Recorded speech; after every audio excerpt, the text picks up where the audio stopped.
Apa kabar ya Maaf di ya, dok? terlambat. Puji Tuhan Nggak apa-apa. baik. Aman ya, suaraku aman. Dengar Aman-aman dok. aman. Puji Aman. Tuhan. Ah, Halo. Iya, sorry halo. terlambat. Soalnya habis ngurusin anak-anak dulu. Jadi baru sempat naik. Baru Iya, bisa on live-nya. iya. Siap dok. Nggak apa-apa dok. Ini Mm-mm. hari ini mungkin aku juga mungkin mau izin dulu ya. Misalnya kan untuk Mm-mm. follower-follower Dokter Echa juga yang join pada Mm-mm. malam hari ini mau perkenalkan One On Call sedikit. Jadi One On Call ini kita nih layanan yang tentang seputar kanker. Jadi base-nya sih sebenarnya website seperti itu. Nah, jadi kita punya Mm. 4 pilar, di mana kita ada deteksi dini khususnya, terus habis itu direktur Mm-mm. layanan. Jadi bagi mungkin yang teman-teman bingung pengen cari dokter, rumah sakit terdekat yang melayani khususnya kanker, itu bisa cari juga di website kita, juga ada konsultasi online dan belanja sehat. Nah, khususnya pada malam hari ini kita ngebahasnya ngundang Dokter Echa. Mungkin kita perkenalkan dulu nih bagi para good people, nama lengkapnya dulu. Nama Oke. lengkapnya adalah Dokter Elizabeth Margaret. Beliau Mm-mm. merupakan dokter laktasi dan konselor menyusui yang berpraktek di RSIA Grand Family Peak. Dan kalau misalnya dilihat nih, nggak nyangka banget, ini udah cantik, ternyata sudah menjadi ibu dari 3 orang anak nih, good people. Boleh Iya, bagi-bagi nanti benar. rahasianya dong. Gak lah, gak ada rahasia. Ini udah butak bin kumal, udah kalang kabut, udah gak karuan benernya. Tapi iya bener ya. Jadi kalau misalnya dibilang nama panjang aku memang Dr. Elizabeth Margareta. Tapi apa namanya di Instagram dikenalnya biasanya Fong Mecha gitu ya. Jadi suka disebutnya Dokter Fong gitu kan, Dokter Echa, Dokter Elsa. Banyak nih nama panggilannya. Cuman semuanya itu ya tetap aku gitu. Dan yes, aku udah punya 3 anak dan prakteknya di Rumah Sakit Ibu dan Anak Grand Family, melayani apa namanya ibu-ibu yang mau nyusuin gitu ya. Sebisa mungkin coba aku bantu buat melayani pelayanan di polilaktasi gitu. Oke, thank you dok perkenalan Nana. Hari ini Mm-mm. spesial banget karena kita juga akan bagi-bagi nih voucher untuk tadi ya deteksi dini. Baiknya nanti Mm. diskon untuk semua follower yang nanti mau bisa langsung DM ke nanti ke One On Call bilang mau, ataupun yang mau nanti USG payudara gratis bisa nanti di screen capture IG live hari ini nih sama Dokter Echa. Nanti bisa Mm-mm. DM ke kita dan mention Dokter Echa dan One On Call supaya bisa dapat yang free nih. Kan kalau semua nanti dapat yang diskon. Dan juga Oke. tentunya boleh nih tanya-tanya. Yang tanya yang paling menarik nanti bisa dapat juga Mm-mm. saldo OVO untuk 3 orang pemenang. Nah, Enak oke, ya, OVO-nya bisa dipakai buat belanja ya. bener. Apalagi kan ini kan udah digital ya, jadi segala macam bisa langsung pakai dok. Nah, Iya kita langsung benar. balik lagi nih ke pembahasan kita pada malam hari ini. Kenapa sih kita misalnya Oke. ngundang Dokter Echa? Mungkin uh, Mm-mm. tadi kan udah disebutkan nih kalau Dokter Echa berpraktek di RSIA Grand Family sebagai dokter konsulen laktasi. Sebenarnya mungkin beberapa good people mungkin masih ada yang bingung ya. Itu apa sih maksudnya peran dokter konsulen laktasi itu untuk apa aja sih dok gitu?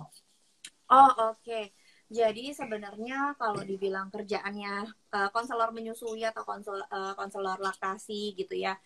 Jadi ini tuh kita tuh masih dokter umum gitu ya bawaannya, cuman lebih ke praktiknya gitu untuk membantu orang-orang yang mau menyusui. Jadi terkait dari mulai ibu hamil yang mulai mau belajar, mau concern gimana sih persiapan untuk bisa nyusuin pada saat lahiran, bahkan pada saat mulai lahiran sendiri. Karena memang kan proses menyusui itu start di awalnya kan mulai dari pas kehamilan tuh baru mulai ada pembentukan atau laktogenesis, pembentukan kelenjar laktasinya gitu kan, kelenjar ASINya.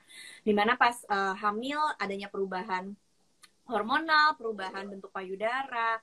Jadi biasanya ibu-ibu hamil tuh yang memang udah niat nih mau ASI, mereka akan datang ke konselor menyusui untuk nanya, "Dok, apakah ini kelenjar aku udah mulai terbentuk?" Atau kita biasanya taunya laktogenesis pertama gitu kan. Kemudian pada saat nanti lahiran, kita juga biasanya kalau di rumah sakitnya udah ada pelayanan laktasi atau udah ada paket biasanya dengan lahiran itu divisit pada saat mereka lahiran, dirawat inapnya. Kemudian kalau pada udah selesai lahiran nih, pas perjalanan menyusuinya, biasanya kita bantu sampai 2 tahun atau lebih sesuai dengan saran dari WHO ya, atau anjuran dari WHO sendiri, which is dimana kita memang apa ya menggalakkan gitu bahwa menyusui eksklusifnya 6 bulan yang nggak pakai tambahan makanan lain atau tambahan susu lain gitu ya pada 6 bulan full pertama. Kemudian kan dilanjut sampai ke usia setahun, lanjut lagi sampai 2 tahun atau lebih. Nah, dalam kurun waktu masa menyusui itulah kita sebagai konselor menyusui atau dokter laktasi, yakni konselor itu tuh nggak semuanya dokter sebenarnya gitu Kak. Jadi konselor itu bisa bidan, bisa pemerhati gitu ya, bisa siapa aja gitu ya, mau cowok, cewek, di mana mereka ini mau membantu untuk menggiatkan atau menggalakkan kegiatan proses menyusui gitu ya untuk wanita-wanita terutama di Indonesia. Nah, itu tuh semuanya disebutnya konselor menyusui. Tapi ketika kita yang bergerak di medis atau dokter gitu, biasanya kita disebutnya dikenalnya dokter laktasi. Dan ketika kita yang di dunia medis biasanya berbeda dengan konselor lain tuh kerjaan tambahannya tuh seperti misalnya kalau ada indikasi medis yang perlu diresepkan, misalnya ada infeksi yang biasa kita kenal mastitis gitu ya, infeksi payudara, kemudian ada kondisi luka, ada butuh peresepan obat, atau butuh nge-refer untuk tindakan misalnya seperti yang ada one on call lakukan gitu ya, pemeriksaan secara klinis, reference gitu ya, reference yang dibutuhkan biasanya pasti layanan dokter gitu. That's why kenapa adanya kok ada yang disebut konselor menyusui, ada yang disebut dokter laktasi gitu. Meskipun biasanya kalau konselor itu menanggalkan gelar dokternya, tapi karena kita praktek di rumah sakit dan which is ada aja dong yang butuh peresepan obat antibiotik and so on, biasanya kita yang bantu nanganin. Lebih ke sana sih gitu untuk kegiatan kerjaan hari-hari ya sebagai dokter laktasi dan juga konselor, dan kita mendampingi si ibu-ibu bahkan sampai ke jadi kayak gerak bareng sama dokter anaknya gitu, gerak bareng sama dokter obgyn pada saat di awal-awal gitu kan, untuk gimana caranya biar proses menyusuinya itu jauh lebih mudah, lebih menyenangkan, maksudnya bisa membantu mereka lebih sukses gitu, menghasilkan bisa proses menyusui dan juga menghasilkan hasilnya gitu. Panjang ya penjelasannya. Panjang, tapi nggak apa-apa biar good people di sini juga bisa pengetahuan ya. Maksudnya dokter kan banyak ya sebenarnya. Jadi kenapa harus ada dokter ini, kenapa harus ada dokter itu? Dan sebenarnya ini sangat membantu. Jadi untuk saling support ya dok. Apalagi Ya, dokternya juga udah berpengalaman menjadi seorang ibu ya. Jadi pasti kan banyak tips and triknya nih. Ya, Oke. justru karena pengalaman-pengalaman itulah di mana ada drama-drama dan aku jadi penasaran. Apa yang salah ya? Apa yang keliru? That's why kayak aku pengen banget belajar, dan ketika belajar, oh my god, ternyata segitu hebatnya karunia Tuhan gitu kan. Jadi lebih pengen sharing gitu. Sekarang sih udah puji Tuhan ya Kak ya, kalau kita kilas balik 5 tahun sebelum ini atau 7 tahun yang lalu, 8 tahun yang lalu pas punya anak pertama tuh nggak kayak sekarang tuh edukasi banyak banget konselor, banyak banget yang menjadi pemerhati ASI dadakan, mereka jadi lebih concern, bahkan ibu-ibu banyak banget yang sharing gitu kan, jadi lebih banyak ya support system di antara sekarang ini. Tapi satu hal, kadang-kala ketika banyak banget yang sharing tentang edukasi seperti ini, mereka suka keliru tuh, suka salah terimanya atau salah informasinya, dan ini yang menjadi tumpang tindih gitu. Jadi sebaiknya kalau memang ada niat untuk pengen sukses ASINya, datanglah ke konselor gitu. Maksudnya yang memang benar-benar punya ilmunya gitu. Jangan cuma, maksudnya kadang-kadang suka baperan aja, ngelihat si ini ngepost ini, ngelihat si itu ngepost itu gitu. Semuanya diikutin sampai pusing sendiri gitu. Jadi daripada stres gitu kan, lebih baik dapat pemerhati yang memang khusus gitu buat kita sendiri masing-masing. Jadi bisa dicek satu persatu gitu. Lebih detail lah. Oke, iya sih. Tadi mungkin banyaknya informasi, apalagi kadang googling juga belum tentu yang benar semua, bisa aja yang hoax juga. Nah, mungkin kita bahas sedikit nih dok mengenai mitos fakta ibu menyusui nih. Mungkin ada yang tanya nih, mungkin kayak ini dari It's Me_Ani. Benarkah apapun yang dimakan ibu menyusui akan diteruskan ke bayinya dok? Ini mitos dan fakta. Jadi sebenarnya kalau dibilang mitos ya nggak mitos juga. Mitosnya gini, kalau ditanya apakah yang dimakan ibu itu ngalir ke bayi, depends on apa yang dimakan, apa yang diminum. Karena kan punya berat molekul ya. Jadi ada zat-zat tertentu, molekul zat itu segini gimana. Jadi kalau misalnya ditanya apa yang memang mamanya makan, ini memang bisa mengalir ke ASI. Tapi seberapa banyak persennya itu tergantung dari jenis makanan dan minumannya, termasuk obat-obatan juga gitu ya. Karena nggak plek ketiplek. Jadi let's say biasanya mitosnya gini, nggak boleh makan sambel ya, karena nanti anaknya asinya jadi pedas, anaknya sakit perut gitu. Jadi sebenarnya bukan karena asinya yang jadi pedas ya, tapi ada zat-zat tertentu seperti capsaicin yang bisa bikin mungkin perut babynya jadi lebih panas, kecuali kalau misalnya ibunya ini makan cabenya banyak banget pada kondisi anak yang masih kecil banget gitu. Jadi disesuaikan lagi nih usia bayinya gimana, terus berapa banyak makannya. Termasuk dairy product, ada aja yang bilang anaknya jadi alergi nih, maksudnya kok kalau ibunya makan telur, makan susu, kok anaknya jadi ruam-ruam gitu. Nah itu sebenarnya bukan plek ketiplek pindah semua jadi apa yang ini pindah ke ASI, tapi memang ada zat-zat tertentu yang ikutan gitu, termasuk alkohol gitu ya, atau obat-obatan tertentu. Nah ini biasanya kita sebagai konselor atau dokter laktasi itu kita bilang sama ibu menyusui, kita boleh kok makan semuanya, boleh makan semua dalam batas wajar dan pelan-pelan adaptasinya, terutama pada bayi-bayi kecil. Jadi misalnya kita mau makan seafood, kita belum pernah nih selama abis lahiran masa nifas kan masih dijaga banget ya, makannya tuh cuman ayam, pokoknya dijaga deh. Biasanya tuh masa nifas tuh pada ada ikut tradisi-tradisi yang ngejaga makan gitu kan, makan sayur-sayur gitu kan. Nah ketika kita baru mau mulai sesuatu lagi, ketika anaknya udah lahir, kita bisa start dari mulai jumlah yang kecil atau porsi yang kecil. Misalnya kita mau coba makan udang, belum pernah nih abis lahiran makan udang, penasaran tapi takut anaknya alergi. Jadi kita boleh makan misalnya 1 potong atau 2 potong udang dulu nih, dua ekor udang dulu nih kecil-kecil. Kita lihat, oh anaknya aman, berarti next time misalnya minggu depan pengen lagi, boleh dinaikin pelan-pelan. Begitu juga sebaliknya, kalau misalnya kita minum let's say minum susu almond deh, ada beberapa kan yang sensitif gitu ya. Kita minum susu almond 1 botol kecil yang misalnya ukuran 200 mili atau 250 mili, kok anaknya jadi diare ya, kok anaknya keluar ruam ya. Nah kalau kita perhatiin apa yang kita makan dan anaknya mengalami sesuatu kayak gitu, kita bisa perhatiin dulu nih anaknya keganggu banget atau enggak. Jadi next time-nya bukan berarti kita langsung cut off, kita nggak makan susu almond sama sekali, tapi next time-nya kita kurangin. Yang tadinya 1 botol, kita coba aja cuma sekitar berapa teguk. Misalnya 5 teguk, 6 teguk gitu kan. Kalau misalnya kita lihat, oh kalau aku minumnya 6 teguk, anaknya aman nih. Dan seiring jalannya waktu, bayi ini kan akan makin lama makin besar. Tubuhnya juga makin sempurna, maksudnya organ-organnya, pencernaannya makin kuat.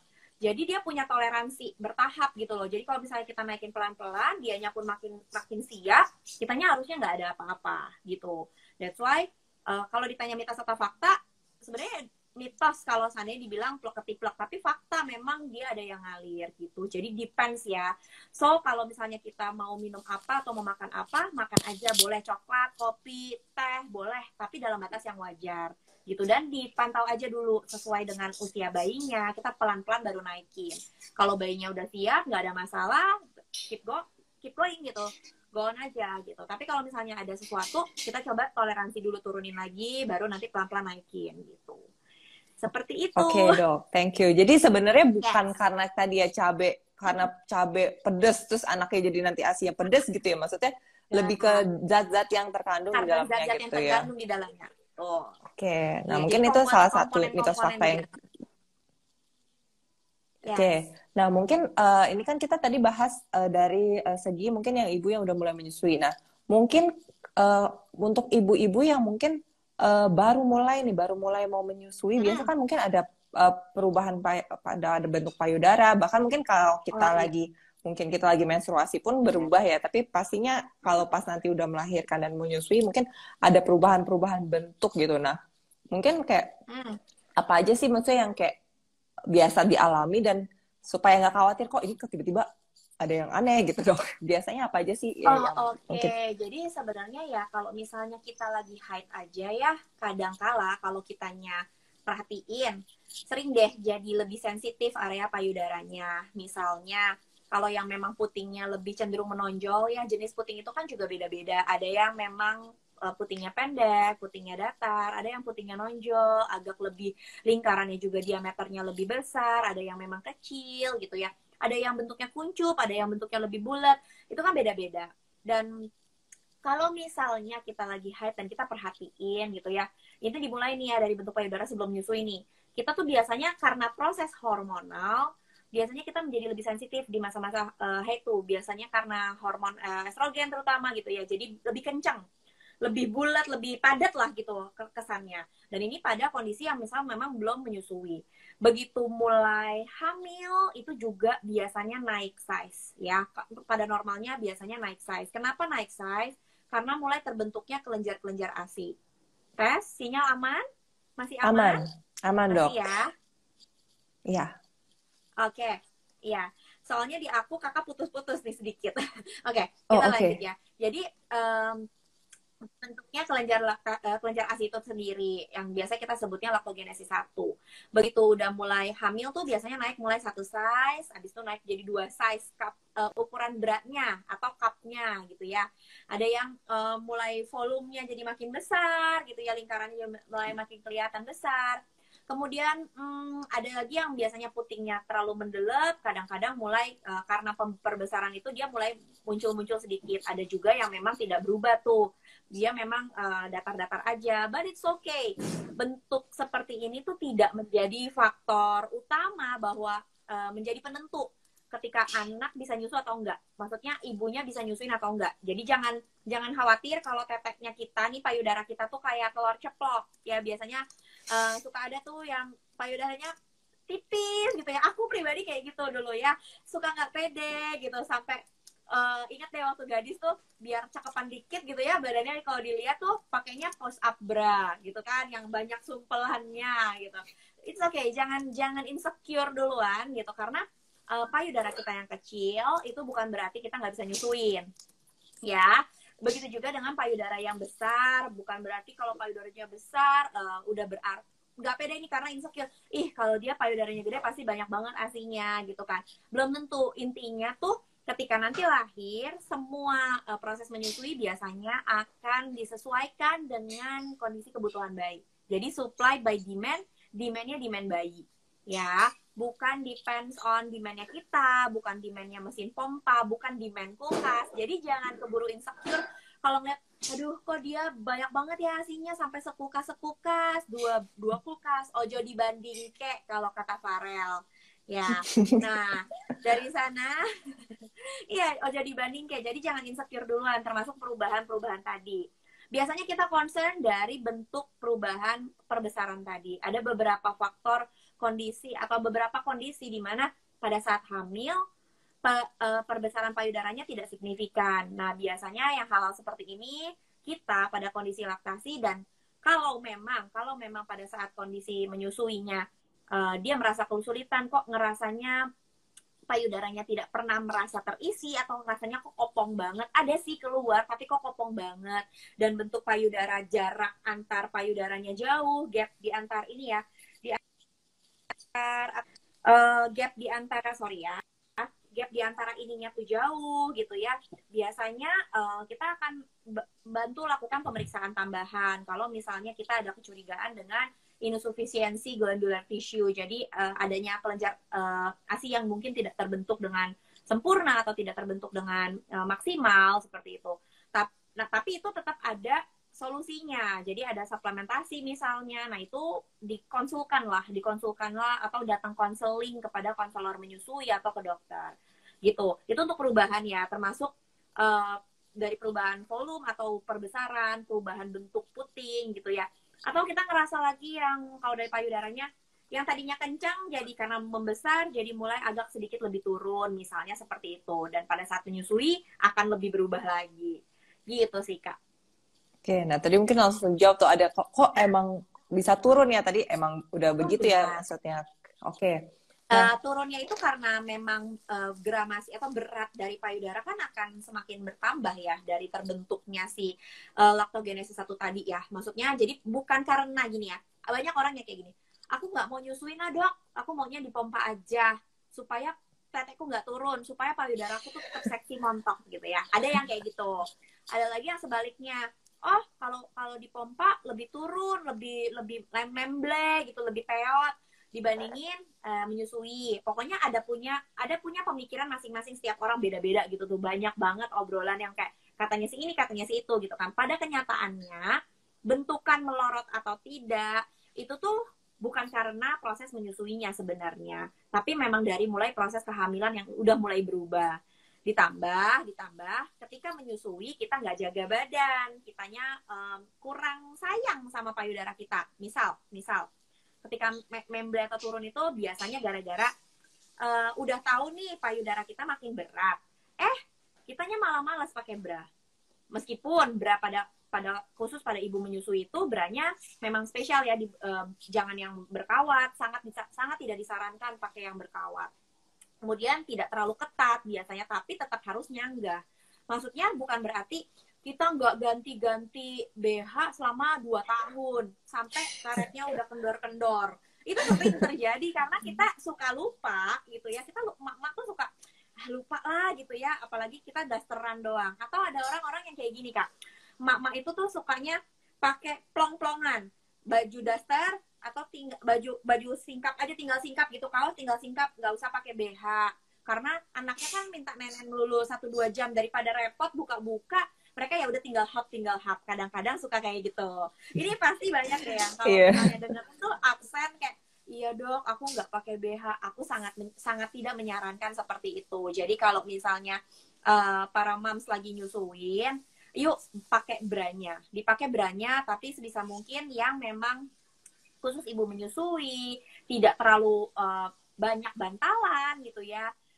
Kemudian tidak berkawat, karena memang kalau hal-hal terlalu ketat sampai bahkan ada penekanan, takutnya kan tidak melancarkan si saluran ASI-nya sendiri. Kemudian kalau misalnya mau pakai yang buat malam, cuma buat istirahat, kita boleh pakai yang tipis, yang tidak berbusa, misalnya BH leyeh, biasanya aku pakainya gitu, BH nenek-nenek tuh, yang leyeh-leyeh tipis-tipis, tahu ya ya yang kayak. Ada kain-kain juga kan gitu ya. kalau iya kain, kalau misalnya siang atau pas lagi pergi tuh bisa pakai yang agak berbusa supaya bentukannya cantik gitu pas pergi. Jadi mungkin kayak gitu. Supaya juga ya kita juga menghindari bocor-bocor pas basah ya, atau namanya pas lagi LDR gitu, rembes-rembesan. Nah, itu bisa buat bantu. Intinya gini loh, kita tetap harus jaga kecantikan kita sendiri pada saat kita ngaca, dan juga buat suami, buat anak kita, maksudnya kita jaga buat ke depan lah. Sayangin modal badannya. Termasuk harus sayang periksa-periksa juga nantinya.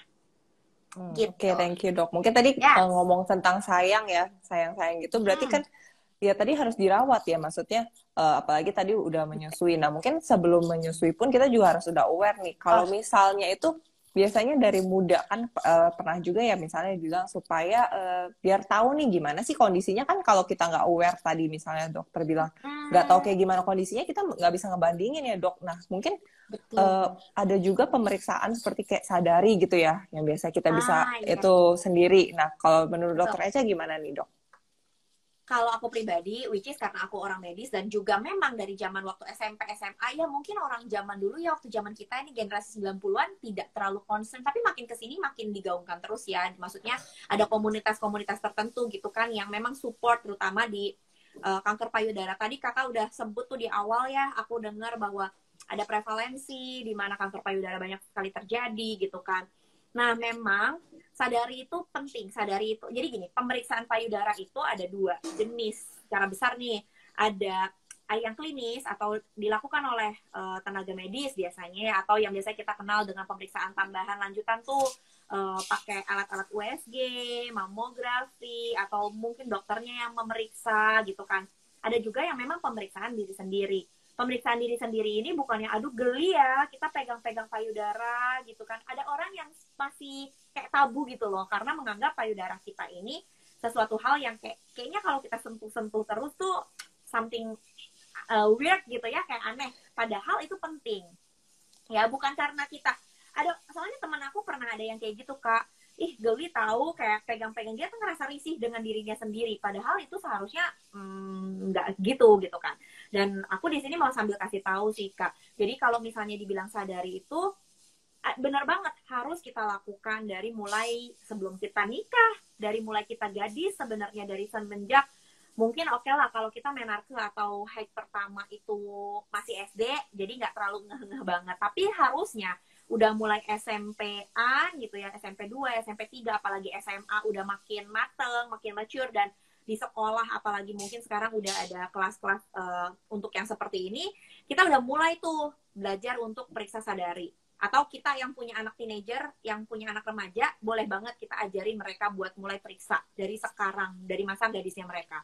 Atau kalau kitanya udah nikah semua nih, tapi lagi nggak masa nyusuin, atau lagi belum hamil, atau lagi kondisi biasa aja, mulai dari sekarang biasakan untuk sadari. Kapan sih sadari gitu ya? Aku mau sambil sharing sedikit. Sadari itu mungkin banyak yang masih belum ngeh, pemeriksaan payudara sendiri itu singkatannya. Dan sadari ini sangat dianjurkan ya, dari seluruhnya tuh dianjurkan banget untuk dilakukan. Dilakukan itu biasanya dalam hari ke-7 setiap bulan ya, harus setiap bulan.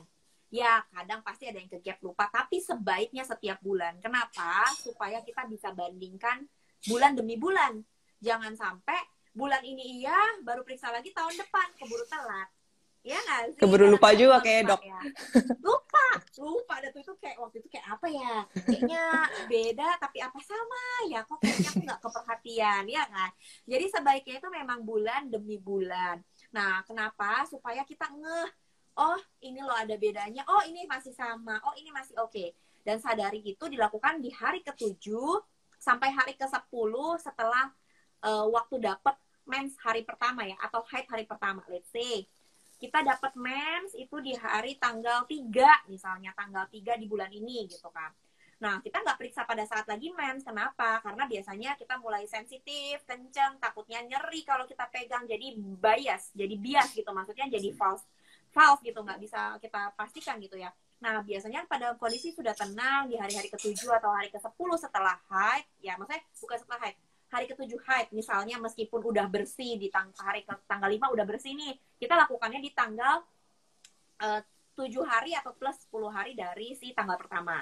Nah, kalau tadi tanggal 3 berarti di tanggal 10 atau sampai di tanggal sekitar 13-an gitu ya, kita mulai periksa.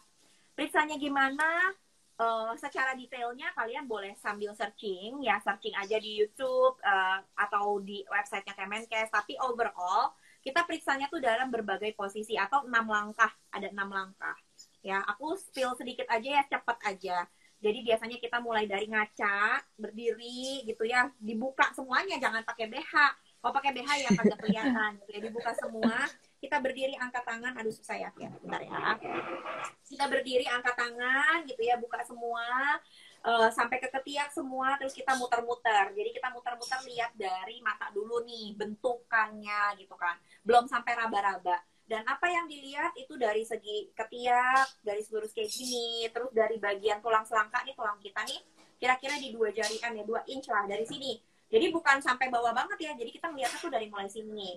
Atau batas kalung ya, sebatas atas gini ya, batas atasnya. Jadi segini, kita lihat begini, sampai ke bawah, areanya semua kita perhatiin. Kiri, kanan, muter-muter deh pokoknya, kita liatin dari jenis kelihatannya dulu. Habis itu baru mulai ada yang namanya perabaan, atau kita mulai angkat tangannya. Kalau tadi cuma lurus, kita mulai angkat tangan begini ya. Lihat ditekuk ke belakang, ditekuk ke depan, kemudian ada yang pakai di pinggul ya, diangkat bahunya, diginiin lagi. Intinya kita mulai meregangkan otot-otot dada kita supaya si area payudara itu lebih kelihatan. Maksudnya lebih terlihat gitu ya, sisi bagian dalamnya. Kalau memang sudah ada benjolan, apalagi sudah mulai ada pembesaran, biasanya bisa kelihatan. Nah, untuk kelihatan ini juga bisa dilihat dari berbagai hal, Kak. Misalnya, selain dari bentuk atau modelnya, kok ngelingkernya simetris dan simetris itu bukan suatu tanda ya. Biasanya kalau simetris dengan tidak simetris itu, kita semua kiri kanan beda, mata aja kiri kanan beda. Tuhan tuh begitu unik gitu kan. Jangankan kembar, orang sendiri aja kiri kanan beda gitu kan, bisa beda. Tapi kalau misalnya bedanya memang, makanya itu harus kenal diri kita sendiri gitu ya. Kalau misalnya memang bedanya emang dari dulu beda ya it's okay gitu kan. Tapi kalau misalnya ada perubahan kita mulai concern, mulai ngeh gitu kan. Kemudian kita lihat dari area kulitnya dulu nih, jadi bentuk kulitnya gitu ya. Selain dari bentukan, terus kita lihat kulit dulu, lihat penampakan kulitnya. Biasanya mulus, kok sekarang kayak kulit jeruk, ada bintik-bintik gitu kan. Kok biasanya putingku tuh kayak gini, kok sekarang kok kayaknya mulai kering atau apa gitu. Kita bisa lihat. Ya, itu belum diraba nih, baru dilihat. Itu bisa kelihatan. Kok biasanya nggak warna merah, kok sekarang kayak merah gitu. Suka ada yang kelihatan kok kayaknya mulai memerah. Nah, hal-hal seperti ini yang concern buat diperhatikan. Kemudian kalau misalnya udah pakai yang regang-regang otot, baru kita mulai perabaan. Perabaannya ke seluruh, benar-benar sampai ke ketiak, karena ada kelenjar getah bening di sini gitu ya. Sampai yang biasanya itu paling sering jadi metastase, bukan metastase sih, maksudnya jadi kayak sering ikut nyambung gitu ya sama kelenjar payudara kita. Jadi kita bisa periksa semuanya sampai keseluruhan, kiri kanan diperhatiin, baik dari samping juga begitu, diraba semuanya. Nah kemudian selain dari kayak gitu, kita berdiri itu sambil nunduk misalnya kayak gitu ya, buat lihat dari posisi ngegantung. Kemudian ada lagi selain diraba, kita pinch bagian putingnya, keluarkah cairan yang biasanya nggak keluar cairan, kok ini keluar cairan, padahal lagi nggak hamil, padahal lagi nggak nyusuin, atau udah lama nih, udah lewat dari 3 tahun yang lalu kok berhenti nyusuinnya gitu kan, lagi nggak ada dalam kondisi apa-apa kok keluar cairan ya, kok keluar mungkin malah berdarah, yang tadinya kok biasanya nggak sakit, aku kok sekarang raba sakit. Nah itu yang perlu dikonsen. Selain kondisi berdiri atau gantung tadi, habis itu ada yang namanya posisi sambil baring, sambil tiduran. Jadi tiduran itu kita tidurnya tidur miring, kiri kanan, sama juga bagian depan. Supaya apa? Supaya nggak bias sama gravitasi. Maksudnya kalau misalnya turun perabaan, takutnya kan ketutup sama jaringan lemak. Nah kalau seandainya pada saat baring, biasanya tuh kan lebih datar ya. Kita lebih bisa ngeraba lebih dalam, lebih kepegang gitu. Termasuk pada saat kondisi menyusui juga, kalau misalnya kita pemeriksaan ketika lagi ada keluhan benjolan pada saat menyusui, let's say kok galaktokel ya biasa kita sebut, atau kondisi lanjutnya mastitis gitu kan, kemudian ada juga bahkan sampai abses, biasanya kita raba duduk dan raba juga pada saat baring gitu. Nah hal-hal seperti ini, si sadar ini penting banget buat dilakukan. Ini sebenarnya kayak kindly reminder for me juga gitu, tapi karena aku lagi nyusuin ya oke lah ya gitu ya, jadi kadang-kadang aku juga suka lupa, dan aku haidnya tuh masih kayak belum teratur juga gitu kan, jadi baru mulai mens di bulan lalu. Ini juga jadi kindly reminder, dan thanks to God banget diundang sama One On Call untuk sharing dan juga jadi pengingat diri sendiri. Kurang lebih itu sih sharingan dari aku untuk sadari. Okay. Kalau seandainya buat detailnya, mau contoh boleh lihat video, karena susah nih frame-nya, aku kalau mau berdiri-berdiri kayaknya bingung gitu ya. Mungkin lebih situ. Oke, thank you dok. Nah mungkin tadi sempat juga tuh ada sharing ya juga mungkin dari beberapa penyintas. Kalau misalnya katanya kan kalau menyusui itu menurunkan risiko kanker payudara, tapi ada juga sebenarnya dari penyintas dari komunitas kanker yang walaupun udah menyusui tetap terkena nih. Mungkin kayak ada nggak sih dok Eca punya sharing-sharing juga dari pasien atau pernah dengar-dengar terkait hal ini? Iya pasti ada lah ya, maksudnya saya udah praktek sekitar berapa tahun ya, 4-5 tahun lah ya, 4-5 tahun ke belakang, pasti ada lah. Dan juga kita dari komunitas teman-teman segrup, teman-teman rekan sejawat dari konselor gitu, dokter laktasi, kita pasti ada bahasan-bahasan tentang studi case kayak gitu kan. Jadi memang tadi kakak udah sebut nih, katanya menurunkan resiko kanker payudara. Jadi menurunkan resiko. Tuhan baik lah, maksudnya kita dikasih benefit, dan ini memang salah satu benefit yang dibuktikan secara penelitian. Udah banyak banget penelitiannya, aku nggak bisa lah sebut sumber mana-mana karena banyak banget. Bahkan WHO sendiri secara global dunia, penelitian yang kemudian dijadikan kayak reference lah gitu ya, bahwa mengatakan memang menurunkan resiko. Jadi ketika kita menyusui anak kita karena ada faktor hormonal, dan kita akan menekan faktor estrogen, di mana estrogen itu sendiri yang biasanya akan menjadi pemicu cancer, let's say seperti itu ya. Jadi bukan cuma hanya itu doang sih. Faktor resiko kanker payudara itu kan banyak, dari usia, dari genetik, dari pola hidup, habit sehari-hari, kemudian riwayat menyusui atau tidak, riwayat haidnya, dari obesitas atau enggak, banyak banget faktor resikonya. Nah, untuk riwayat menyusui ini dibuktikan secara penelitian bahwa ketika kita menyusui dalam 1 tahun, ya 6 bulan ini masih kurang nih. Kalau dalam 1 tahun ternyata ada proses penurunan resiko kurang lebih sekitar 4,3% setiap tahunnya. Jadi let's say kita nyusuin setahun berkurang 4,3% nih resiko kita kena kanker. Kita nyusuin 2 tahun jadi dia 8,6 gitu ya, kurang lebih. Kita nyusuinnya 3 tahun berkurang lagi dia 4,3 gitu kan. Jadi berkurang lagi resikonya, jadi udah berapa tuh, 12,9. Kalau kita punya berapa anak, let's say kita punya 2 anak, kita nyusuin berarti 4 tahun atau lebih, ya berkurang lagi resikonya gitu kan. Nah, untuk pertanyaan kakak tadi, tapi kok dok itu yang penyintas kanker katanya dia udah nyusuin anaknya, kok masih kena gitu kan. Ibaratnya gini deh, karena faktor resikonya kan banyak, kita nggak bisa salahin karena proses menyusuinya saja.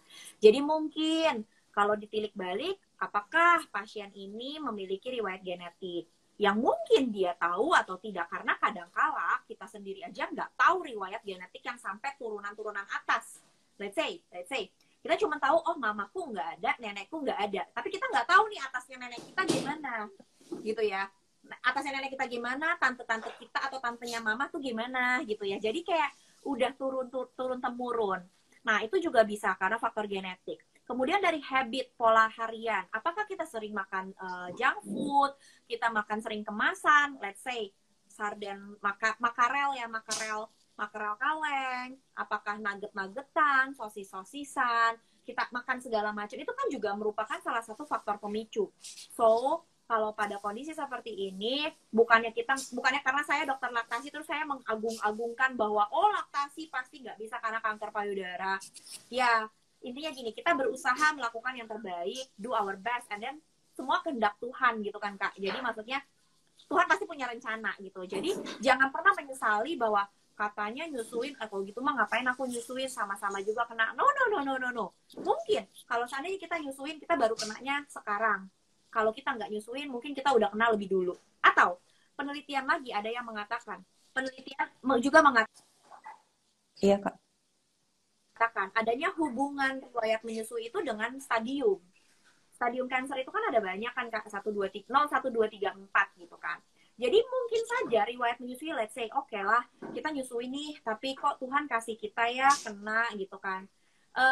Jangan terlalu, maksudnya jangan sampai nyalahin Tuhan juga, jangan nyalahin kegiatan menyusuinya, tapi ternyata memang mungkin kegiatan menyusui itu membuat kita malah lebih terjaga dari yang seharusnya. Mungkin kalau misalnya kita nggak nyusuin udah keburu stadium 3 lebih cepat atau stadium 2 lebih cepat gitu. Amit-amit ya, aku berdoa buat semua yang dengerin di sini dijauhkan gitu, maksudnya semoga kita semua sehat-sehat gitu ya. Amin. Tapi ya ternyata kita tuh kena, oh Tuhan udah kasih, Tuhan baik banget nih, dikasih masih dalam stadium dini yang masih bisa maksudnya masih bisa kita cegah, bisa ditangani lebih cepat, lebih kemungkinan bisa terangkat atau belum ada penyebaran dan lain-lainnya udah lebih cepat diketahui kayak gitu. Nah, hal kayak gini itulah yang kita tetap gaungkan, tetap ayolah nyusuin yuk gitu kan. Jangan sampai karena cuma 4,3% ngaruh apa, itu sangat berpengaruh banget gitu kan. Karena kan nggak mungkin kita setiap orang pasti 100% kena kanker kan, enggak seperti itu gitu ya. Oke, thank you dok. Nah, iya nih. Terjawab ya. Udah, balik lagi ya berarti dok. Karena kita yang penting kita do the best. Kayak mungkin saat ini nih kita teman-teman yang di sini mau belajar sesuatu yang baru lagi, nge-refresh lagi, di-reminder lagi. Jadi kita tahu nih mana yang baik dan mana buruk, dan tentunya tadi harus konsultasi ke yang expertnya. Kenapa? Makanya di sini hadirlah nih Dokter Echa salah satunya, konselor laktasi. Jadi supaya juga kita bisa pilah-pilah nih mana yang harus kita lakukan, apa hal baik yang harus kita lakukan, misalnya tadi kayak deteksi dini, konsultasi pada ahlinya, dan kita juga Nah, udah tahu kayak gini, mungkin kita juga bisa jaga pola makan kita dan sebagainya ya dok. yes, benar. Karena ya memang ya kita dunia sekarang kan udah nggak sesehat dulu ya, polusi udara, jahatnya kayak pengawet-pengawet, kimia-kimia. Ya kita nggak nutup kemungkinan lah. Jadi sebisa mungkin apa yang kita bisa lakuin, ya kita jaga aja sendiri. Kalau misalnya kita bisa lebih banyak makan sayur, lebih bisa jaga kebersihannya, kayak gitu-gitu ya, do our best lah. Termasuk untuk anak-anak gadis kita, seperti yang tadi aku udah singgung, kalau kita punya anak gadis, ayo kita mulai kenalin. Terus kalau misalnya kita udah concern sesuatu, ya boleh banget untuk medical check up, ya misalnya USG, mamografi.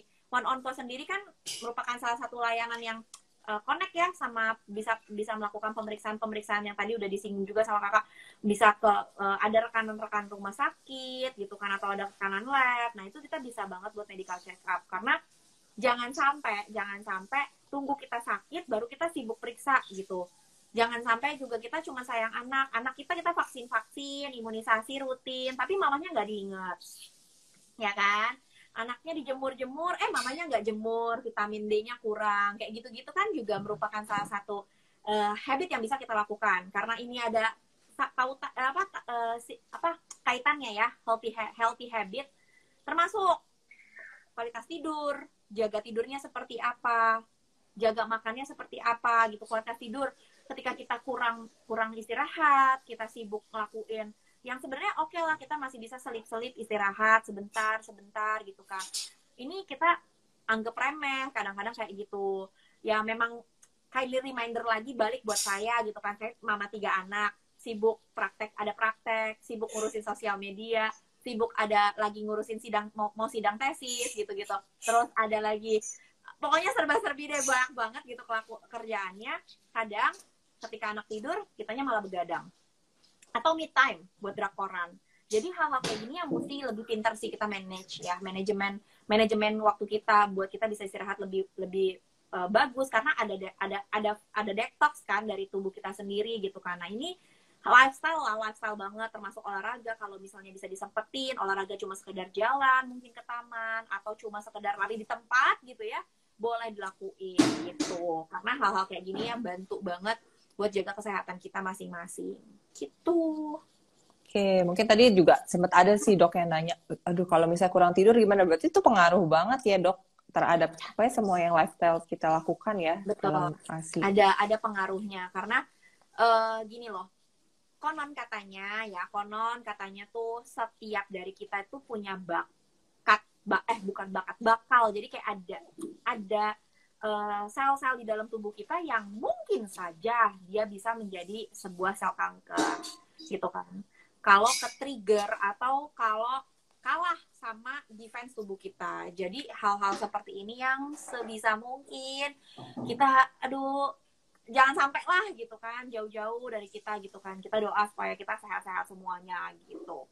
Nah, ini yang penting buat sama-sama kita tahu tuh dari kita sebagai mama, sebagai istri gitu. Ya, mungkin itu sih. Thank you dok. Nah mungkin nih ada yang tanya lagi nih dok. Ini sih tentang apakah benar kalau ibu makan lebih banyak berarti ASI lebih baik? Ya, nggak juga ya. Itu jadi gini, ibaratnya gini ya, apa yang kita makan, apa yang kita minum, itu mempengaruhi hormon prolaktin. Hormon kita ada dua, ini harus penting banget buat diingat. Secara basic nih ya, hormon kita ada dua yang secara basically paling primer, maksudnya paling utama, berperan penting dalam proses menyusui. Prolaktin namanya, ada namanya prolaktin, satu lagi oksitosin. Dimana apa yang kita makan, apa yang kita minum, ASI booster kayak yang katanya gitu ya, ASI booster apapun, pokoknya kita makan apapun, itu bisa bikin ASI banyak segala macam, kok keluarnya nggak banyak gitu ya. Sebenarnya apa yang kita makan dan minum itu mempengaruhi hormon prolaktin. Atau ibaratnya gampangnya ya, secara gampang aku bilangnya gini, prolaktin itu pabrik susu, produksi, pabrik susunya, memproduksi susu, si hormon prolaktin. Dan apa yang kita makan dan minum ini sifatnya seperti kita itu menambahkan buruh pabrik, kayak ngasih tenaga kerja dan juga bahan bakunya. Oke nih, udah kita makan minum bagus, kita makan sehat, minum sehat, ASI booster misalnya gitu ya, ada minum ASI booster, udah diproduksi bagus, sebenarnya diproduksi baik nih, sebenarnya ngefek, pasti ada efeknya, tapi hormon oksitosinnya yang bermasalah. Hormon oksitosin ini yang kita kenal dengan kurir antar, tukang ngirim, yang sifatnya mengeluarkan, bantu ngeluarin asinya sampai ke customer. Dari pabrik, toko, nih payudara kita toko, sampai ke customernya, bayi misalnya gitu ya. Nah, hal ini yang biasanya seringkali terkecohnya di oksitosin. Si kurir anternya, di mana hormon oksitosin ini namanya kurir anter, dia harus bawaannya happy, harus rileks, nggak boleh dia mogok kerja, nggak boleh dia sakit, nggak boleh dia stres, nggak boleh dia kecapean gitu ya. Dan hormon oksitosin ini sangat signifikan di trigger atau dikeluarkan tuh ketika bayi sedang menyusu langsung, terutama ya ketika direct breastfeeding, karena saat dia menetek, menyusu langsung di payudara, pergerakan otot-ototnya itu secara lebih maksimal, 11-40 otot wajah, enzim-enzim yang ada di air liurnya, itu memberikan feedback balik bahwa oksitosinnya akan dirilisin. Jadi dia kayak ketika dia lagi dinyusu, dia panggil dia set Gojek nih, set Grab gitu, dipanggil, dibuat pick-upin apa yang udah di pabrik bikin gitu. Dan oksitosin ini seringkali kemis ya. Pertama, telat IMD, awal-awal lahiran, telat IMD, maksudnya nggak diinisiasi menyusu dini, skip, kata-kata kayak gitu. Yang kedua, telat menyusu pada saat mungkin harusnya dalam 6-8 jam langsung ada disusuin, ini nggak dipanggil, akhirnya jadi delay laktogenesis 2-nya atau pembentukan ASINya di awal-awal, akhirnya orang bilang, oh ya ASIku nggak keluar dok pas lahiran, gitu, karena dia cuman ngetesnya dipencet-pencet, tapi anaknya nggak dikasih nyusuin, misalnya seperti itu. Kemudian lanjut lagi, kayak misalnya dia itu, nggak nyusuin langsung, cuma diperah-perah aja. Karena memompa dengan menyusu langsung itu sangat-sangat berbeda. Ketika kita mengeluarkan ASI lewat pompaan, apa yang keluar di sana belum tentu 100% apa yang di dalam payudara. Kok dokter bisa ngomong gitu? Jadi kalau di pompa aku 30 cc atau 100 cc belum tentu dong di payudara segitu. Iya, belum tentu. Kenapa aku bisa ngomong gitu? Karena banyak kejadian di mana udah pompa dok setengah jam, tetekku masih kenceng, tapi kok asinya cuma 30 cc? Kok asinya cuma 50 cc? Karena mesin pompa itu bukan bayi menyusu. Jadi kan berbeda ya, kalau anak nyusu pakai 11 sampai 40 otot wajah, dia tuh teken ya, jadi dia kayak ada pemijatannya ya, jadi dia latch on pakai lidah, pakai gusi gitu, dia akan tekan. Sedangkan kalau pompa dia akan cenderung hisap. Itu satu kegiatan yang berbeda. Makanya suka ada orang yang bilang, aku udah pompa tapi masih gerenjel, masih kencang. Nah itu biasanya karena memang proses pengeluarannya yang kurang baik. That's why pompa itu sebenarnya ada skillnya, ada caranya, harus bagaimana cara menggunakannya, kemudian bagaimana ritmenya, tarikannya, and so on gitu ya. Kemudian hormon oksitosin juga yang makanya aku selalu ngomong gini, percuma kalau seandainya kita minum 1 panci daun katuk gitu ya, bener ya, dimasakin 1 panci atau 1 botol 1 literan susu almond, susu kacang segambreng-gambreng jamuan atau banyak bersepuluh pil kapsul, apapun obat-obatan ASI booster kita minum, kalau oksitosinnya nggak benar, proses pengeluarannya nggak benar, sama aja bohong. Manajemen laktasinya. Karena supply by demand. Misalnya, salah nih, udah terlanjur mompa duluan, jadi kayak jadwal memompanya, pakai jadwal, mompa 2 jam, anaknya cuma diselingin di sela-selanya. Yang seharusnya anak bisa bikin permintaan lebih pada saat menyusu, ini stagnan. Karena record atau rekaman ke tubuh mamanya ini adalah rekaman pompa. Misalnya, ketika dipompa 50 cc, 2 jam lagi keluarnya 50 cc. 2 jam berikutnya 50 cc. Ya udah segitu. Padahal anaknya udah butuh 80 cc, udah butuh 100 cc. Lain kalau anak yang direct breastfeeding intense, hari ini dia minum 30 cc, besok dia minum 50 cc, lusa atau hari ini pagi dia minumnya 50 cc, entar malam jadi 100. Itu semuanya sesuai dengan apa yang dia minta, dan tubuh kita mendapat rekam balik ya, record atau feedback balik. Anaknya butuh berapa. That's why aku selalu bilang supply by demand, jangan lupa demand-nya bayi, bukan demand pompa. Boleh banget memompa, saya sangat menyarankan. Boleh memompa, tapi coba diusahakan direct breastfeeding-nya yang diutamakan, supaya panggilan ke tubuh mamanya ini adalah panggilan si bayi atau kebutuhan bayinya yang kerekam, bukan dari rekaman pompa yang jadi segitu-segitu aja. Karena dengan adanya manajemen seperti ini, yang manajemennya keliru gitu ya, pakai pompa duluan yang diutamain dan anaknya diselingin, anaknya jadi nggak cukup, ujung-ujungnya hasil pompanya juga yang dikasih, ya kan sering kali kayak gitu ya. Jadi misalnya jam 8 udah pompa, jam 9 anaknya disusuin, tapi udah dikeluarin duluan, yang seharusnya dia butuh 60 nih gitu kan, butuhnya 60. Atau anggap mana ya, ada botol nggak ya, misalnya anggaplah ini deh,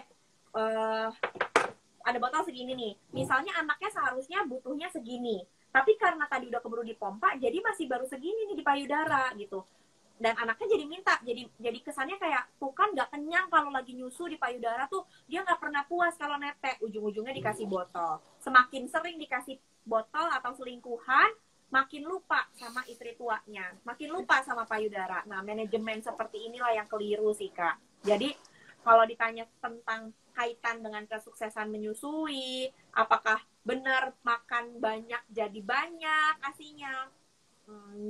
Not really bisa dijawab benar, tapi harus tergantung dengan bagaimana harian daily aktivitas manajemen itu sendiri. Sebenarnya kayak gitu. Jadi sebenarnya tadi ya ada beberapa aspek ya, ada yang si pabriknya juga, tapi yang si tukang antarnya juga mesti diperhatiin nih, khususnya benar. Apalagi sebenarnya itu yang apa ya, yang natural ya, maksudnya dari justru dari bayinya ini sendiri nih. Tapi mungkin kalau misalnya working mom ya boleh lah gitu ya, tapi diusahakan tetap tadi supaya nggak kebalik-balik nih. Working mom sendiri boleh memompa, tapi gini loh, working mom itu kan kerja 8 sampai 12 jam. Bener ya, kurang lebih nih. Ibaratnya dia pakai shift 2 shift aja 8 sampai 12 jam. 8 sampai 12 jam di masa anak umur 3 bulan, karena biasanya kita cuti 3 bulan kan Kak. Cuti lahiran kan 3 bulan. Meskipun sekarang udah digaungkan mau 6 bulan, tapi banyak perusahaan yang belum kasih ya. Oke, 3 bulan. Anak umur 3 bulan itu rata-rata minum atau nyusunya itu di 3-4 jam sekali. Jadi kalau di track dibagi gitu ya, dari 8 sampai 12 jam paling tidak anak tuh nyusunya sekitar 3 sampai 4 kali aja gitu kan, dalam pada saat kita tinggal. Sisanya ketika kita pulang ke rumah kan kita bisa langsung memberikan ASI, bisa langsung nyusuin. Jadi ketika di rumah ya tetap nyusuin. Memompa itu sangat disarankan, tapi utamakan direct breastfeeding sebisa mungkin ya. No offense, sekali lagi no offense buat yang udah terlanjur apping mama, kalau kalian survive good banget. Tapi kalau kalian sekarang apping mama tapi struggling banget, aduh asiku nggak naik-naik dok, anaknya makin banyak, aku udah nggak nyusuin, sekarang asiku sedikit, rasanya makin lama makin merosot, kalian struggling, kalian datang banget ke konselor. Bukan nggak usah harus ke saya, ke siapapun kalian yang nyaman, boleh datang ke dokter laktasi biar dibantu buat benerin manajemennya. Semakin cepat semakin baik. Misalnya anaknya masih umur 2 bulan, udah nggak pernah nyusu sama sekali, nggak pernah netek, kalian mau belajar netek lagi, coba datang. Karena pasti ada solusinya, akan dibantu gitu kan. Ini bukan berarti saya saya kan dibayar sama Tuhan ya, saya bukan marketing susu gitu kan, dibayar komisi, enggak ada, yang bayar komisi Tuhan doang. Maksudnya apa yang saya sarankan dan edukasikan ini, sharingkan, bukan berarti saya memojokkan satu kubu gitu, enggak sama sekali. Boleh kalau kalian udah terlanjur apping mama, kalian udah terlalu jauh nih, misalnya udah umur 7-8 bulan, anaknya udah 10 bulan atau udah 1 tahun lebih, ya keep going, karena mungkin agak susah buat relaksasi dan kalian nyaman, it's okay. Tapi buat orang-orang yang struggling, kok kayaknya payudaraku tuh kayak sebenarnya nggak ada masalah, kenapa kok asiku dikit gitu ya, aku udah pompa-pompa terus anakku makin besar, nah itu boleh datang. Boleh banget, aku sangat saran buat kalian konsul lah, datang buat biar bisa dapat solusinya lebih baik gitu. Karena perbedaan dari direct breastfeeding, kondisi ASI itu sendiri juga menentukan ya Kak. Jadi kondisi ASI yang dapat langsung dari payudara berbeda dengan ASI perah yang mungkin udah masuk kulkas gitu. Komponen di dalamnya itu kan akan berubah. Yang orang bilang antibody buat supaya anaknya nggak gampang sakit, atau kalau anak sakit, orang dulu suka ngomong tetein aja, ASINya bisa jadi obat gitu, anaknya bisa sembuh sendiri kalau kita nyusuin. Itu benar. Dengan catatan ya, tubuh mamanya tahu anaknya lagi sakit. Tapi kalau kita cuma nempel sama pompa, hal ini kan jadi gap gitu ya. Jadi gap, anaknya di mana ya mamanya ya nggak tahu, dicetak atau diproduksinya ya begitu-begitu aja. Nah, hal seperti ini yang banyak orang nggak paham. Karena dipikirnya, oh yang penting ASI gitu. Padahal kegiatan menyusuinya sendiri sebisa mungkin tidak ditinggalkan. Itu. Jadi kalau misalnya perlu bantuan boleh banget. Memompa biasanya disarankan sebelum tidur sama pagi. Buat ibu-ibu yang full direct breastfeeding, biasanya kita akan sarankan tuh supaya punya stok pelan-pelan. Pada saat nanti kerja, udah masuk 2 bulan ke 3 bulan, lumayan kan stok 1-2 kantong gitu. Kalau nyusuinnya aja 2 kali doang. Kalau misalnya lebih sempat ya boleh, mau nambahin lagi kalau lagi sempat gitu. Nggak ada masalah, yang penting manajemennya baik. Itu sih Kak. Oke, thank you. Nah mungkin nggak kerasa banget gitu udah ngobrol 1 jam ya dok. Tenang aja, biasa. Udah biasa Kak. Jadi kalau bahasin ASI itu rata-rata 1,5 jam sampai 2 jam. Ya kalau mau diterusin sampai subuh juga bisa. Karena memang pelik, banyak banget pertanyaannya. Ya, iya. Dan mungkin banyak banget pertanyaannya. Iya banyak banget nih. Kayaknya mohon maaf nih ya bagi good people dan mami-mami yang belum bisa dijawab semua pertanyaannya. Tapi tadi sih balik lagi, kalau misalnya memang butuh mungkin konsultasi, bisa langsung nih datang ke Dokter Echa. Apalagi udah tahu tempatnya tadi di RSIA Grand Family. Boleh. Terus habis itu mungkin juga Dokter Echa juga sering ya kasih edukasi, boleh tuh langsung dipantengin aja. Iya, mungkin next time kita ada part 2-nya Kak. Ada part boleh nih, menarik ya. Boleh ya. Nah. Jadi kalau misalnya aku welcome, ini it's okay sih. Kalau aku mau sampai nambah setengah jam juga nggak masalah kok. Maksudnya aku masih punya waktu, anakku udah besok libur. Jadi kalau emangnya kakaknya sendiri, kecuali ya kalau IG live-nya bisa tiba-tiba mati, harusnya sih enggak ya, aku nggak tahu sih, biasanya udah mulai enggak nih. Jadi kalau seandainya ada beberapa pertanyaan yang mau ditanyakan lagi, ya aku boleh aja jawab. Tapi kalau misalnya mau diudahin juga nggak masalah. Gitu. Oke, mungkin ini tadi boleh nih, ada satu ada nih. Ada 2-3 pertanyaan lagi. Ya, boleh. Tadi ini dok, jadi ada dari Kalista Istiqomah 06 ya. Ini kapan sebaiknya berhenti menyusui bayi pada satu payudara? Gimana sih cara mungkin menghentikan bayi yang sedang menyusu gitu? Oke. Bayi sedang menyusu itu tidak usah dihentikan. Balik lagi, supply by demand. Demand bayinya, kebutuhan ya. Kebutuhan bayi itu ada 2 hal ya. Jadi dia nggak selalu lapar sebenarnya. Ada kalanya dia haus. Makanya orang suka ada yang ngomong, ada ASI encer, ada ASI kental, ada yang dibilang ini air, ini nasi gitu ya. Orang dulu suka ngomong itu air, itu nasinya gitu. Bukan berarti kiri sama kanan terus ini produksinya cuma air, ini nasinya gitu, enggak. Semuanya ada ya. Kalau awal-awal kan dari kolostrum tuh, dari mulai ASI yang kental, kolostrum kaya banget akan antibody, dia jadi bekal utama lah buat imun tubuh anak gitu ya. Kemudian mulai ke ASI yang peralihan, habis itu mulai ke ASI yang matang. Nah, pada saat ASI matang udah mulai kelihatan ada ASI encer, ASI kental gitu kan. Si ASI encer sama ASI kental ini kadang kalau misalnya ditanyain soal sama Mam Kalista, gimana cara kita berhentiin dok anaknya kalau lagi nyusu di satu payudara, apakah harus berpindah-pindah pada setiap sesi payudaranya gitu kan. Ada orang yang bilang 15 menit kiri, 15 menit kanan gitu ya. Udah kayak si siapa tuh namanya, adik Kak Jill, siapa sih Kak Jill ya. Kak Jill Gordon. Gelombang ya, Jill Gordon gitu ya. Terus sama kita tuh nyanyi gitu ya. Nah, jadi kalau ada yang ngomong kan 15 menit kiri, 15 menit kanan, sebenarnya nggak ada patokan khusus waktunya gitu. Karena berbeda ya. Anak usia newborn makin lama makin besar umurnya, kemampuan dia menelan, menghisap gitu kan, itu kan akan berbeda. Dan kebutuhan dari lambungnya sendiri, dari mulai yang segede gundu atau kelereng, segede bola bekel, kemudian naik lagi segede bola pingpong, and so on, itu kan juga berbeda. Jadi kalau ditanya, berapa menit sih dok berhentiin di satu payudara, disesuaikan sama kondisi masing-masing baby. Biasanya kalau anak-anaknya udah mulai di atas 2 minggu atau di atas satu bulan, biasanya kebutuhan nyusunya bisa 15 sampai 30 menit gitu ya. Nah, balik lagi, haus kah, lapar kah? Kenapa? Karena kadang-kala gini, ada anak yang nangis nih ya, terus kita netein. Netek nih dia. Udah netek, kecep nggak nyampe 5 menit dia udah lepas gitu, udah lepasin. Ya udah, berarti dia cukup karena mungkin dia haus saat itu. Ada kalanya lagi dia itu mulai nangis lagi. Tadi udah netek nih tapi cuma sebentar. Terus setengah jam atau 1 jam kemudian dia wah mulai nangis, marah lagi. Mamanya jangan berpikir loh barusan netek. Kok minta netek lagi? Jangan-jangan asiku sedikit, jangan-jangan asiku kurang, jangan-jangan dia nggak kenyang. Ya it's okay karena ketika sekarang dia minta dan kita nyusuin lagi, itu mungkin aja bayinya mulai lapar. Oh, yang sekarang udah nyot-nyot, glep, udah lebih dalam hisapannya. Nggak cuma mentil-mentil doang, atau lebih dalam. Dianya hisapannya lebih lama gitu ya, lebih deep gitu. Nah, ini mungkin aja karena dia mulai lapar. Berapa menit? Tidak ada yang tahu. Kadang 10 menit, ada yang 15 menit, ada yang mungkin 20 menit, ada bahkan sampai setengah jam di satu sisi payudara. Kenapa? Kok bisa ada yang makin lama?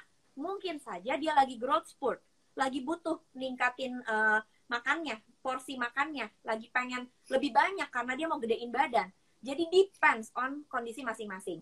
Tapi sangat disarankan dalam satu sesi menyusui, puaskan dulu dari satu payudara. Tuntasin di satu payudara. Jangan terburu-buru pindah kiri, pindah kanan.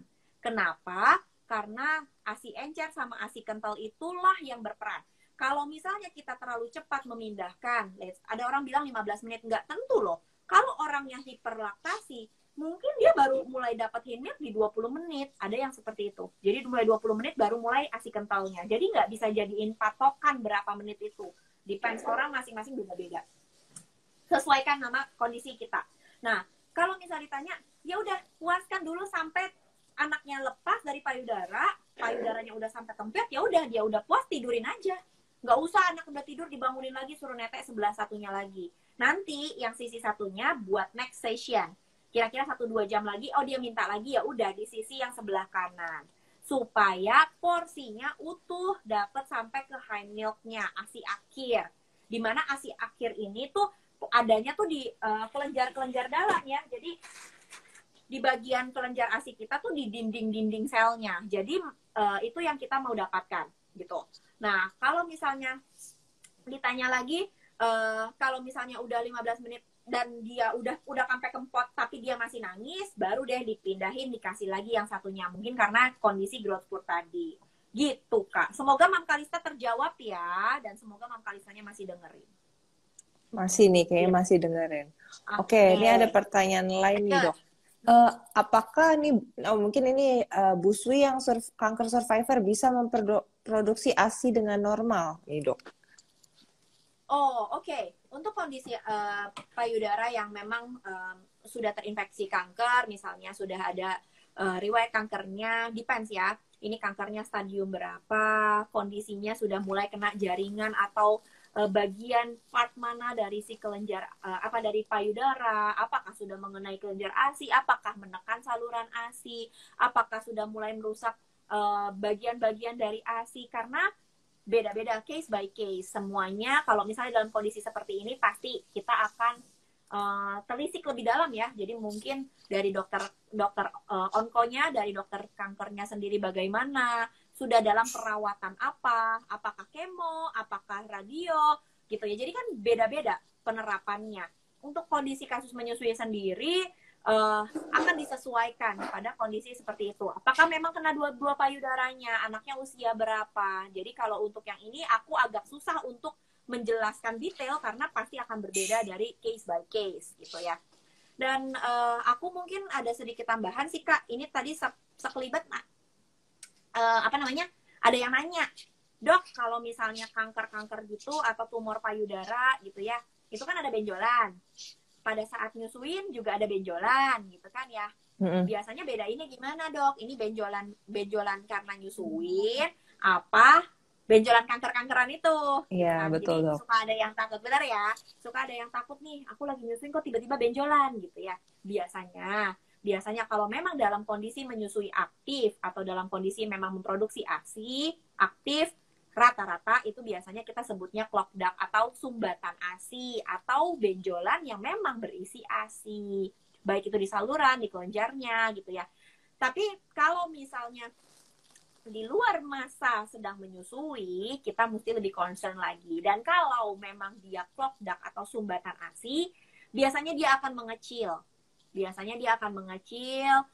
akan kalau kita treat dengan baik, dia akan menghilang, mengecil, habis itu menghilang atau jadi sembuh gitu ya. Misalnya dari benjolannya dia sakit nih gitu kan, tapi lama-lama udah di-treat pakai antibiotik yang memberikan efek yang good respon, ya berarti sebenarnya no need to worry gitu kan. Tapi kalau misalnya kok udah diminumin obat, udah diapa-apain, masih stuck aja ya, kok masih benjolannya terasa, nyeri juga. Nah, kalau udah kayak gini, biasanya kita pun akan refer untuk USG. Kadang-kadang dari USG yang memang kita udah yakin nih sumbatan ASI, kita juga akan refer. Ayo tetap yuk USG ya, biar make sure bahwa ini memang sumbatan ASI. Jadi kamu nggak usah berpikir macam-macam gitu kan. Dan ada juga yang biasanya suka nanyain, ngebedainnya gimana ya dok ya, kan sama-sama benjolan gitu kan. Biasanya kita juga lihat, adakah faktor-faktor lain, misalnya kalau soal nyeri, kadang-kadang kalau memang infeksi dari benjolan ASI yang sumbatan ASI sampai infeksi, biasanya memang nyeri banget, senggol bacok gitu. Sampai kan. demam-demam Kita gitu bisa ya dok? lihat, iya betul, warna, iya parah banget deh, udah kayaknya pokoknya lo jangan sentuh gue, pokoknya lo jangan bikin gue panik, bisa pokoknya senggol bacok lah, sakit banget soalnya kan.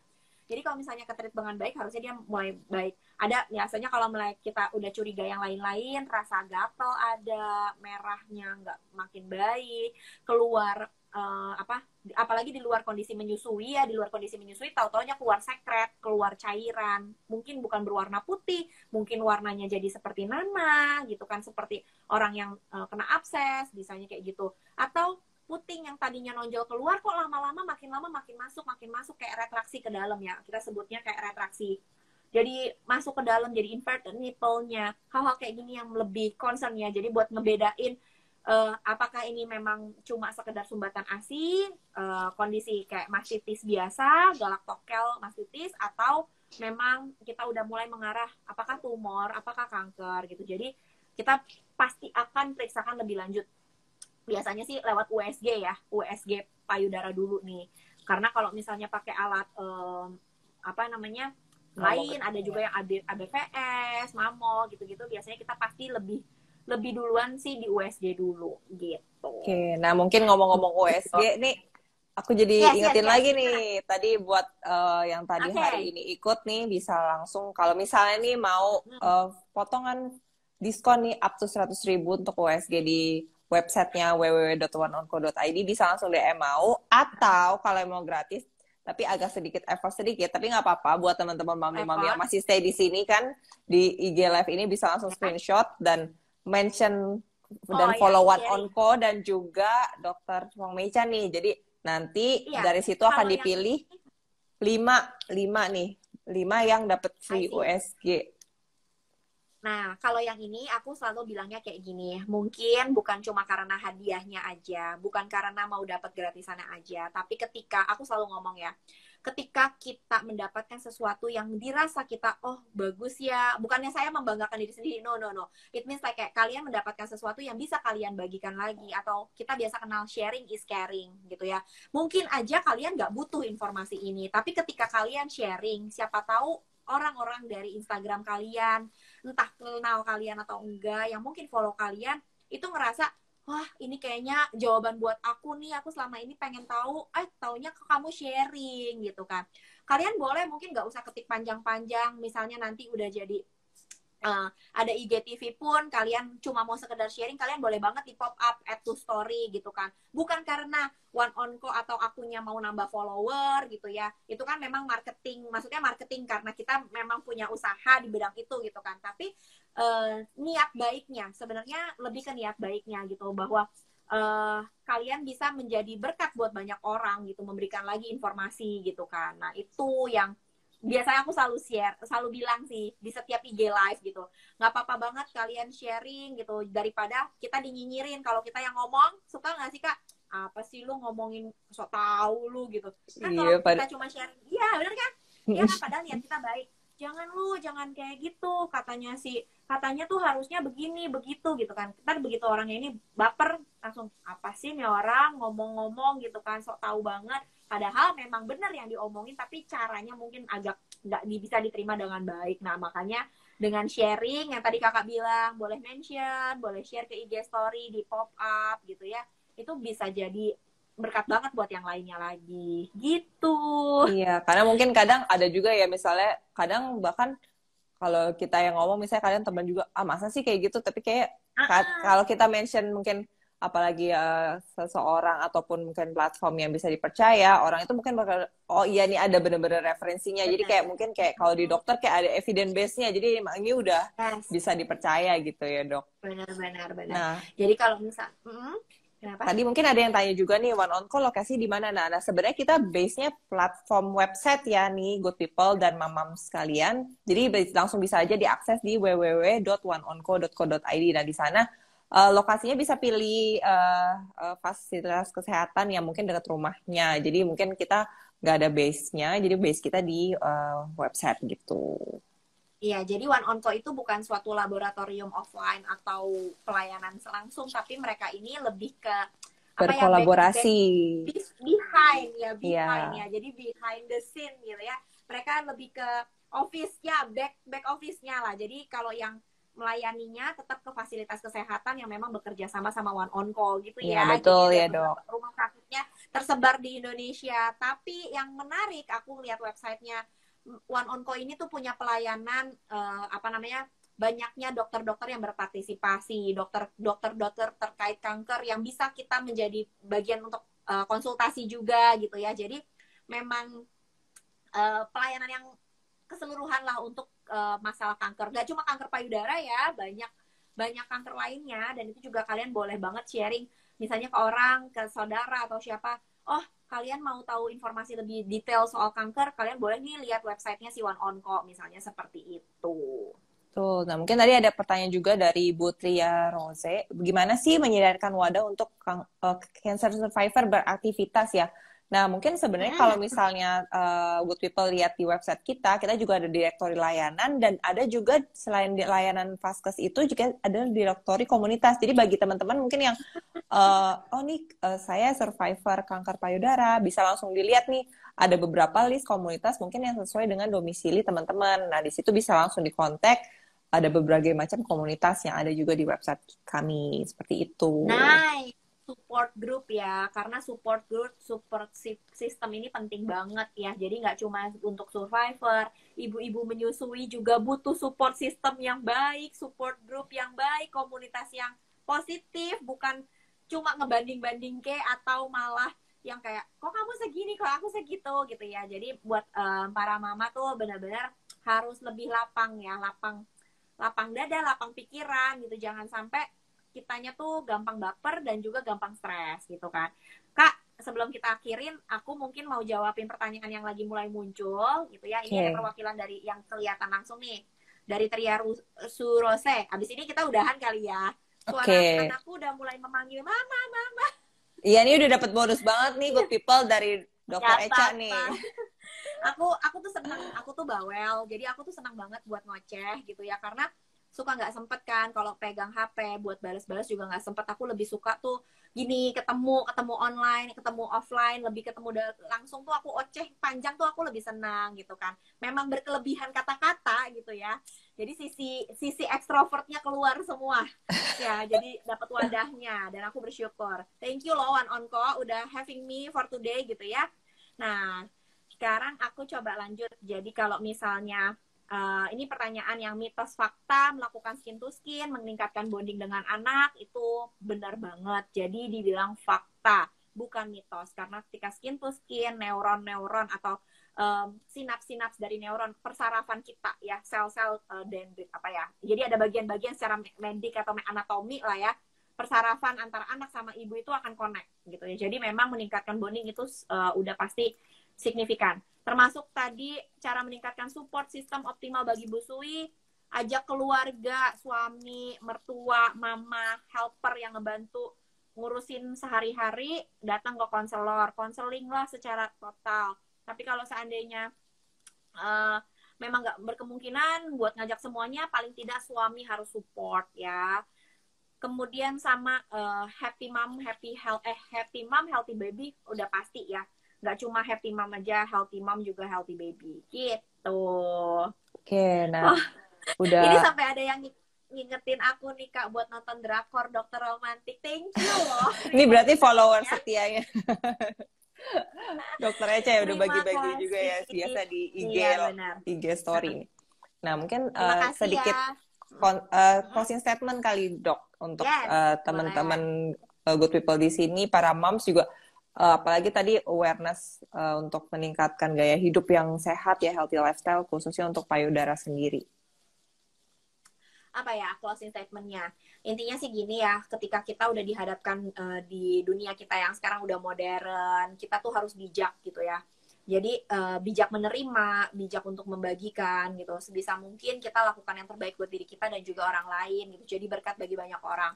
Terkait masalah payudara gitu ya, buat breastfeeding, buat survivor breast cancer, ataupun kita-kita yang dalam kondisi mungkin kita lagi nyusuin, kita dalam yang cuma mama-mama biasa hari-hari gitu ya, ibu rumah tangga kayak working mom kayak, kita tetap harus sayang sama diri kita sendiri, harus ciptain bahagia. Mungkin kelihatannya kayak aku ceria-ceria aja, memang pasti ada aja yang masa-masa yang kayak ngedown, sumpek gitu ya, capek, lelah gitu. Tapi coba deh, segimanapun caranya, cari cara buat kita bisa keep going, move on gitu ya, buat kita bisa bahagia lagi gitu. Termasuk mungkin buat yang lagi survive dari kena breast cancer gitu, so sorry to hear, misalnya so sorry to know, ya aku mau support kalian, jangan sampai patah semangat gitu ya, tetap harus berjuang karena balik lagi semua seizin Tuhan dan Tuhan pasti tolong banget gitu ya, dan kita do the best aja misalnya kayak gitu. Dan buat kita yang pasti kayak tadi lah, mulai dari sadari, medical check up, lakukan yang bisa kita lakukan supaya kita bisa sayang ke diri kita sendiri gitu ya, punya healthy habit juga yang pastinya. Oke, thank you Dok untuk malam hari ini di wrap up juga dengan closing statement-nya nih Thank you. teman-teman. Dan mungkin aku umumin untuk pemenang, 3 pemenang ya, penanya terbaik yaitu Tria Zurose _ terus Merina Sution dan juga Kalista _ Istiqomah 06. Nah, mungkin nanti langsung DM aja ke Dewan Onko untuk aku menang nih gitu ya. Terus buat teman-teman yang tadi kalau misalnya mau voucher, diskon potongan bisa DM juga bilang mau, ataupun kalau misalnya tadi mau yang mencoba nih free USG payudara, bisa nanti screen capture ini dan sharing juga ke teman-temannya, boleh nanti IG-nya dan nanti juga DM gitu. Oke, mungkin sekian IG Live pada malam hari ini. Terima kasih banget Dokter Echa udah bersedia untuk jadi narasumber hari ini dan juga dikasih bonus kita lebih dari 1 jam nih, good people. Santai. Pokoknya aku mau bilang thank you sama One On Call for having me malam ini gitu ya. Sorry kalau aku susah dicari, susah dihubungi, lama balas WhatsApp-nya. Mohon maaf gitu ya. Dan aku juga mau bilang thank you buat teman-teman yang udah, teman-teman para mamsis nih yang kesayangan aku, dari followernya One On Call, follower aku yang udah ikutan join, ikutan denger gitu ya, dengerin suara cempreng aku. Aku udah mau bilang makasih buat nemenin gitu ya hari-hari sekarang ini nih tadi Basic Live. Dan sorry banget, sekali lagi aku mau minta maaf kalau ada ucapan atau kata yang mungkin nggak enak didengar atau kesannya memojokkan atau apa, sama sekali nggak ada, dari lubuk hatiku terujung dalamnya nggak ada satu titik pun niatan aku buat kayak gitu. Jadi mohon maklum kalau akunya ceplas-ceplos kayak gini gitu ya. Sekali lagi thank you. Kalau kalian ada yang mau tanya, dan aku mohon maaf nggak bisa jawabin semua pertanyaan yang masuk, aku baca nih, asiku dikit Dok, aku pengen begini, aku pengen begitu, aku pengen banget jawab, tapi gimana dong, nggak mungkin, kita bisa begadang Kak. Sampai pagi. Nah, jadi buat kalian yang mungkin ada pertanyaan, kalian boleh DM aku. Kalau misalnya urgent ya boleh panggil aja terus. Kalau misalnya bisa aku pasti akan bales. Aku pasti bales DM kalau aku memang buka DM-nya, aku memang lagi sempat bukanya gitu ya. Karena kadang aku megang HP tuh nggak sempat buat bacain semua pesan, baik WhatsApp, DM, tapi sebisa mungkin aku akan jawab. Kalau misalnya kalian urgent, boleh banget datang ke konselor terdekat. Konselor menyusui banyak juga yang online atau pakai Zoom online kayak gitu juga boleh. Dan apalagi ya, udah sih paling itu aja. Nanti kapan-kapan aku IG live lagi bareng One On Call mungkin, atau di next session kalian boleh ketemu aku lagi dan bertanya ulang. Gitu ya. Oke, thank you Sampai semua ketemu. good Semoga people. kapan-kapan kita bisa ketemu langsung ya, Kak. Iya Sama nih. tim One On Call juga. Thank Oke, salam you. buat semua tim One On Call. Terima kasih. Selamat malam buat semuanya. Selamat istirahat Ya, selamat ya. istirahat. Sampai Saya ketemu di story-storyku atau sharean-shareanku yang lain. ya Salam siap kenal semuanya. dok. Thank you untuk Bye-bye. juga Dokter God Echa dan bless. Ya, para good people yang udah hadir dan um, juga saya ya. Meli undur diri untuk IG Live pada malam hari ini. Mohon maaf kalau Kita ada foto, Kak. kekurangan. Oke, kita foto dulu Oke, ya. kita foto. 1, 2, 3. Oke. Oke, bentar. Ya, oke. Udah, thank you Ya, ya. terima kasih ya teman-teman. Selamat istirahat semuanya. Sarangnya, salam nenen. Dadah. Dadah.